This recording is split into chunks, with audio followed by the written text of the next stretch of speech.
Starship, the tallest, most versatile rocket system ever built, may finally be launching into orbit. NASA officials announced that the dream that SpaceX founder and recent controversial figure Elon Musk presented all the way back in 2012 may finally be ready to fly.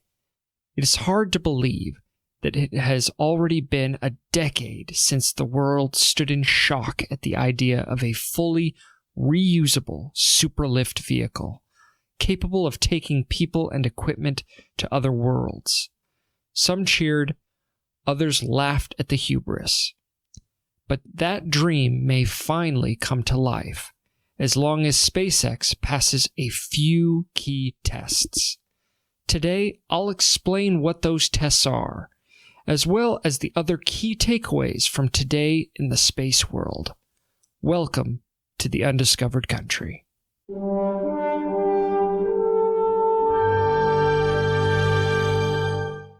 Hello and welcome to the undiscovered country.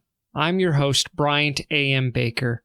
Today, in this episode, I'll be counting down the top 5 most important things happening in the world of space. Thanks for joining me. Let's count them down. Number 5. Blue Origin finally delivered a set of BE-4 engines for the maiden launch of the United Launch Alliance's new Vulcan Centaur booster, set to launch next year. The engines were delivered to ULA's manufacturing facility in Decatur, Alabama, after final acceptance testing was performed. The BE-4 is an oxygen-rich, liquefied, methane-fueled, staged combustion rocket engine manufactured by Blue Origin. ULA had selected the BE-4 for their Vulcan Centaur booster as far back as September of 2018. At the time, they had planned to begin testing and launching as soon as 2019, but delays in the development of the BE-4 not only caused delays across the chain, but it brought a good deal of criticism towards Blue Origin, who many see as a potential competitor for SpaceX, both with space launch as well as eventually with their Kuiper mega constellation. Tony Bruno, the ULA president and CEO, is quoted as saying, "We're very pleased to receive the first 2 engines for Vulcan's inaugural flight. Development of this new engine is complete, and the performance of the engine is outstanding. It has been a great team effort working together with our partners at Blue Origin, and we can't wait to see Vulcan fly." Each Blue Origin's liquid oxygen methane BE-4 engine provides 550,000 pounds of thrust. I personally look forward to seeing this project finally get off the ground, and I hope that this will mean the development of some strong competition for SpaceX in the launch field. Because as happy as I am at what SpaceX is accomplishing, I think that healthy competition will always be beneficial to the entire industry. But what do you think? Let me know. Number 4. Today we witnessed another hit to the space market in an ongoing indication that the industry may be losing some of the steam it has been enjoying over the last few years. Australia's Electro-Optic Systems, or EOS Holdings, announced that barring last-minute offers from potential buyers or investors, Spacelink, a startup developing a space relay constellation, will be winding down its operations for good. They revealed plans in September to focus on its core defense and space business and seek outside investment to support Spacelink. But in the current economic environment, with rising interest rates and declines in many space stocks, Spacelink has been unable to attract new investors. Spacelink was established in 2020 to develop a constellation of communication satellites in medium Earth orbit to relay data between the ground and low Earth orbit. While future demand is likely strong for this type of constellation, setting it up requires a great deal of upfront investment. In all, it's estimated that about $250 million would be required to complete the Spacelink constellation. If that investment were made, however, Spacelink expects to generate revenues of $150 million a year. In addition to growing commercial demand, government agencies are likely to become major customers for commercial data relay services. NASA, for example, plans to rely on commercial services instead of replacing its tracking and data relay satellite constellation. In fact, Spacelink won a $190,000 NASA contract for a data relay study previously. The company has also worked with Parsons and the Defense Advanced Research Projects Agency and the U.S. Army to begin preparing to relay military data. For now, however, without an unexpected big-time investment, it looks like Spacelink will be missing out on the opportunity to service anyone in the future. Number 3. China has added a third module to their Tiangong space station.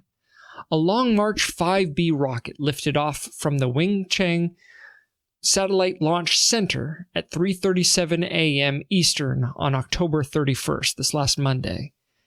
The Mengtian module connected with a forward port on Tiangong's docking hub just under 13 hours after launch at 4:27 p.m. Eastern.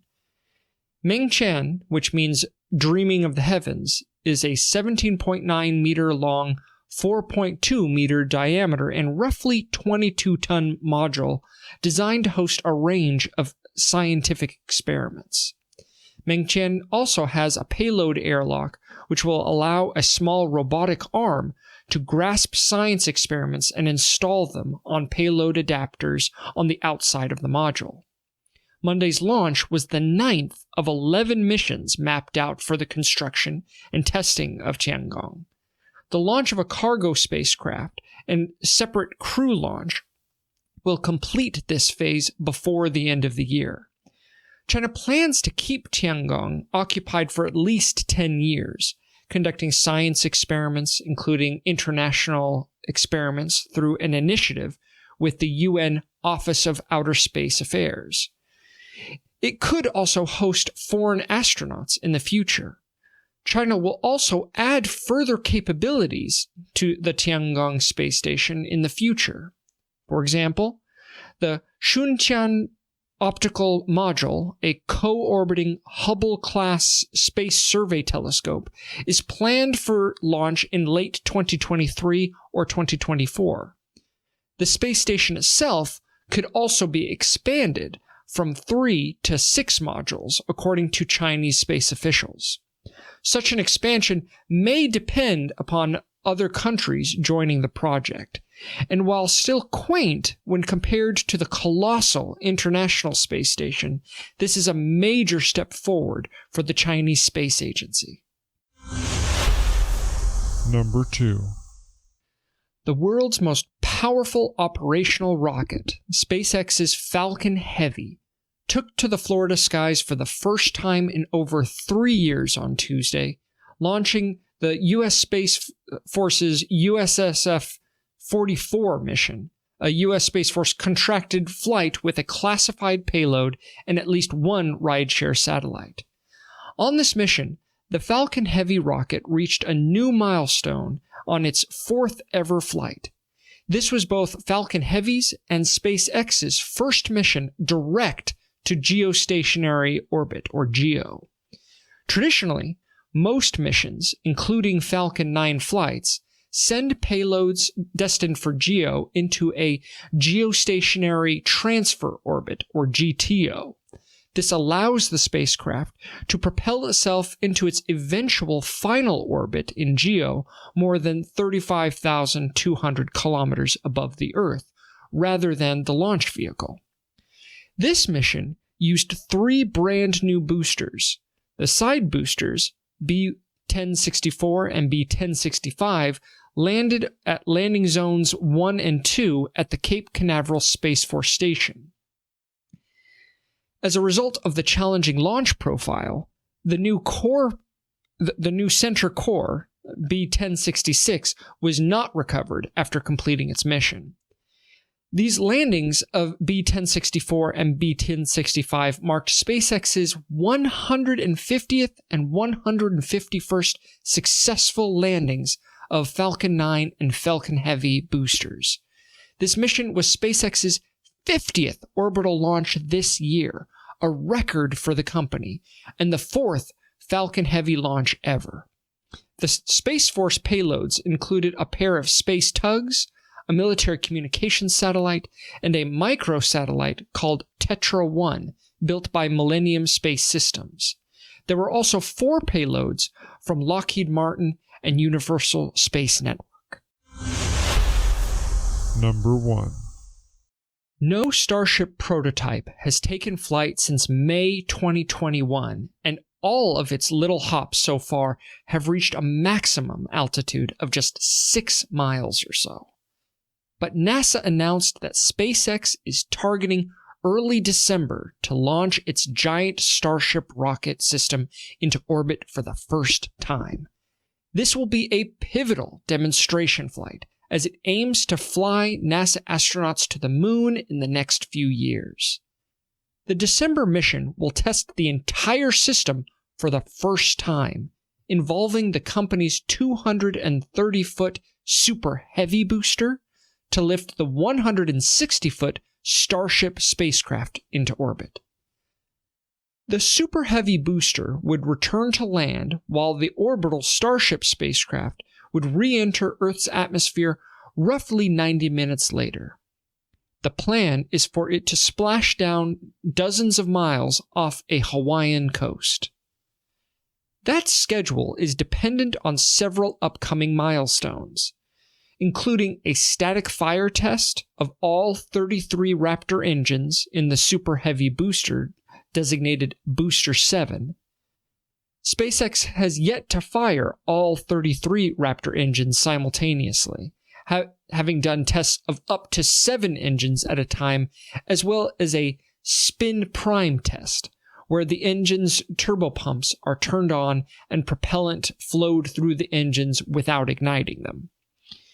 The U.S. Federal Aviation Administration, the FAA, which oversees commercial launch site safety, has not yet granted a license for the mission to SpaceX.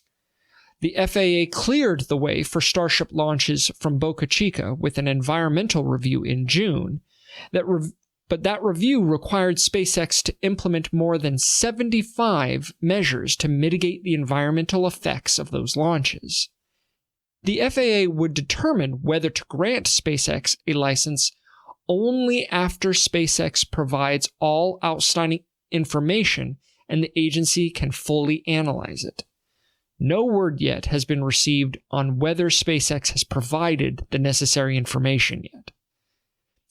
Mark Karasich, the Deputy Associate Administrator for Artemis Campaign Development at NASA, said, "We track 4 major Starship flights, starting with the first orbital launch. That would be followed by one to test propellant transfer in space, which is needed to refuel the Starship lunar lander, and then a longer duration Starship mission, details of which have not yet been announced. The 4th mission will be the uncrewed lunar landing demonstration mission, which is currently scheduled for late 2024. Whether or not SpaceX and NASA meet this schedule will all depend on how these next tests go. I'd love to hear your thoughts on whether you see this schedule holding up or whether this is just a pipe dream which hopefully has a good step. Thank you for joining me on this episode of The Undiscovered Country. Links to all of the stories are in the description below. The world of space law, policy, and business is changing every day. If you missed what happened yesterday, be sure to check out the video that I did covering it. I'd love to hear your thoughts on everything that we talked about here today, and I'll see you again next time.